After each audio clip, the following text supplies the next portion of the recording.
Еліміздің байлығын игеру ісінде биліктің ескі жүйесі мен ұлттық табысты қайта бөлудің бұрынғы тәжірибесін тоқтататын кез келді деп бастама көтерген жаңа Қазақстан идеясы арасында қарама-қайшылық туып тұр.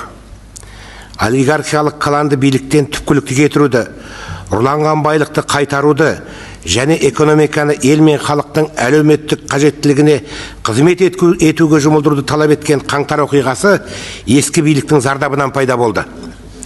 Президент Қасым-Жомарт Тоқаевтың қоғам мен билік арасында жаңа қарым-қатынас орнату әрекеттері олардың мүдделеріне сай келмеді.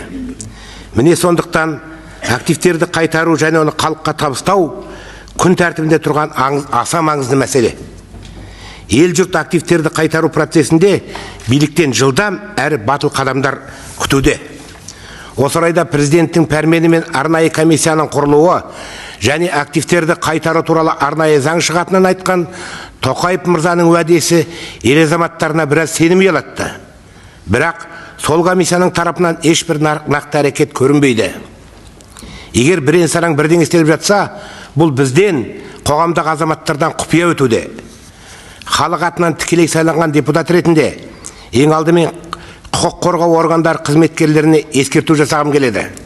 Сіздер ескі Қазақстанды билеген әулетпен оның жақындары бақылаған кеден бекеттерінде арнайы астыртын салық режимін қамтамасыз еттіңіздер. Енді бұлай болмайды. Біз халықтың көмегімен сіздерді жіті бақылайтын боламыз. Бұл мәселеде біз президенттің бастамасымен одақтаспыз. Немесе бұл істе президент бізге, депутаттарға толықтай арқа сүйей алады. Дегенмен ескі кадрдың саботажы ма, жоғалды ұлттық экономикалық мүддеге қарсы жасалып отырған қастандық па, капиталды қайтару ісінде түсініксіз кібіртік көп. Мәселен, Латвия құқық қорғау органдары Қазақстанның жекелеген азаматтары салықтан жалтарды және Қазақстаннан заңсыз шығарылған активтер есебінен Прибалтика аумағында мүлік сатып алды деген күдік келтіруде. Бұл арадағы сөз Қайрат Боранбаев тұрғысында болып отыр. Дей тұрғанмен Боранбаев жуықта жеңіл-желпі баптармен сотталып кетті. Бірақ оған қатысты өте ірі істер қалтарыс қалды. Тиісті органдар Боранбаевтың Латвия мен Еуропа елдерінде қызметін, оның отбасы мен компанияларына жазылған активтерді тексермеді. Неге тексермеді? Боранбаевтың келіншегі өз атына жазылған бизнес ұшақты сатып жібергені сіздерге белгілі ме? Маман эксперттердің айтуына қарағанда, бұл ұшақтың нарықтағы құны 30 миллион долларға дейін бағаланды. Ол әйел мұндай сомадағы ақшаға қалай ие болды? Біздің елдің тиісті органдары осы сауда саттықты біле тұра, ұшақтың қандай қаржыға сатып алынғанын анықтағанға дейін бұл активті мұздатып қоюға неге әрекет жасамады? Мен бұл арада бір Боранбаевты мысалға алып, активтерді қайтару мәселесіндегі түсініксіз жалпы жағдаяттарды айтып отырмын. Сол сияқты Жусан банктың иелері Қазақстаннан шығарған ірі көлемдегі қаражат батыс елдерінің бірінде мұздатылғаны бізге тағы да белгілі. Осыған байланысты үкімет не істемек? Тиісті тергеу органдарын жұмылдырып, Жусан банк олжалаған ақшаның ізіне түсе ме, жоқ әлде тағы да көз жұмбайлыққа салына ма? Бас прокуратура мен арнайы комиссия төрағасының орынбасары Ұлан Байжанов мырза бұл процесті бақылауға ала ма?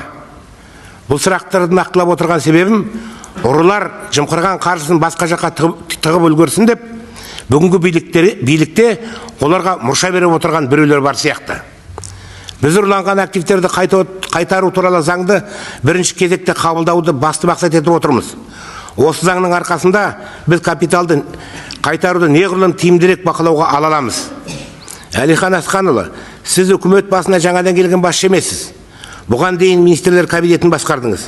Ендеше президент Тоқаев наурыздың 31-інде дайын болсын деп үкіметке тапсырған заң жобасын дайындаусы созылып кеткенін сіз қалай түсіндіресіз? Елден ұрланған миллиардтар туралы сөз болғанда тағы мынандай сұрақтар туындайды. Қазақмыс компаниясы қазақ халқына тиесілі қазба байлықтың 30%-ына қалай ие болды? Сол сияқты құрамында Назарбаевтық кланның үлесі бар Еуразиялық топ халықтық байлықтың 40%-ын қалай иемденіп кетті? Аталған осы екі компания соңғы 10 жыл көлемінде қазынаға қанша салық төледі?